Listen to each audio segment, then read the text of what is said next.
Is your car radio refusing to turn on? Let's quickly diagnose the most common power-related causes. First, check the fuse. It's often a 10 to 15 amp fuse dedicated to the radio, located in your car's fuse box. A blown fuse is the most frequent culprit. Next, use a multimeter to test the voltage at the radio's power connector. You should see a steady 12 volts.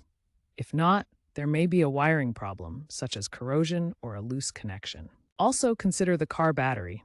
Low voltage, especially in hybrids EVs, can shut down non-essential systems like the radio. Lastly, a faulty ignition switch or key fob can also prevent the radio from receiving power. Remember to disconnect the battery before any repairs and seek professional help for complex electrical problems. Modern car radios are increasingly integrated with software and can experience glitches.